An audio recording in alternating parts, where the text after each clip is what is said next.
Hi అండి, ఎలా ఉన్నారు? మన చిన్న టెర్రస్ గార్డెన్లో ఏమేమి జరుగుతున్నాయో చూసేద్దాం రండి మరి. సో ఫస్ట్ అయితే పాలకూర బాగా వచ్చేస్తుంది అనమాట, హార్వెస్ట్ చేసేస్తున్నాను. ఇంకా ఇంతకుముందు అల్లం పెట్టానని చెప్పాను కదా, సో అది ఇప్పుడు ఏంటంటే ఇంకా హార్వెస్ట్ చేద్దాము అనుకుంటున్నాను. ఎందుకంటే ఈ మొక్కలన్నీ కూడా ఎండిపోయి ఇట్లా బాగా వచ్చేస్తున్నాయి అనమాట. ఇంకా పైకి కనిపిస్తూ ఉంది అల్లము. సో ఇంకా అట్లే పెడితే కుళ్ళిపోతుందో ఏమో అనేసి డౌట్ వచ్చి తీసేద్దాం అనేసి అయితే చూస్తున్నాను అనమాట.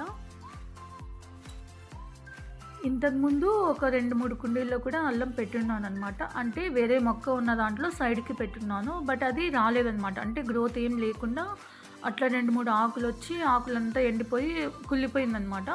సరే అని చెప్పేసి ఇప్పుడు సపరేట్గా వేరే కుండీలో పెట్టాను. అల్లం కోసమే కుండీ పెట్టి చూద్దాము ఎట్లా వస్తుంది ఏంటి ప్రాసెస్ మొత్తము అని చెప్పేసి. సో ఈ విధంగా అయితే అల్లం వస్తుందన్నమాట. ఇది కూడా కుల్లడం స్టార్ట్ అయింది కొంచెం కొంచెం. నాకు ఒకటి అర్థమైంది ఏంటంటే, దీనికి సాయిల్ అంటే రెడ్ సాయిల్ కన్నా కొంచెము ఇసుక ఎక్కువ ఉంటే ఇది రూట్స్ ఏమన్నా బాగా వెళ్తాయేమో అని అనిపిస్తోంది. నెక్స్ట్ టైం కొంచెం ఇసుక ఎక్కువ వేసి పెడతాను, అప్పుడు ఏంటంటే క్లియర్గా తెలుస్తుంది మనకి.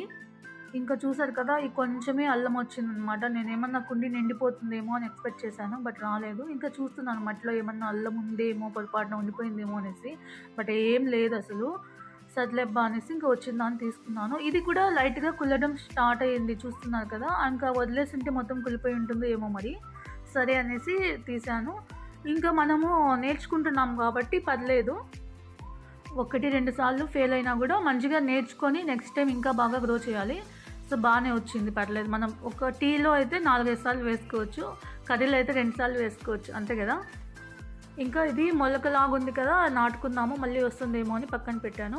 ఇంకా ఈ పందిరి చూడండి, పందిరి పీకేస్తున్నాయి కోతులు. దీంట్లోంచి దూరి లోపలికి వెళ్ళాయి అనమాట. అంటే క్యాప్సికమ్ మనం చూపించాను కదా ఉంది అని చెప్పేసి, అవన్నీ కోసేసాయి. ఇంకెందుకని కోపం వచ్చి నేనే తీసేస్తున్నాను పందిరి.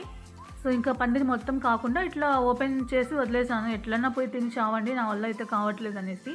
ఇంకెందుకులే అనేసి ఆకుకూర, మనము మొన్న తోటకూర విత్తనాలు అన్నీ కలెక్ట్ చేసుకున్నాం కదా, అది చల్లుతున్నాను అనమాట.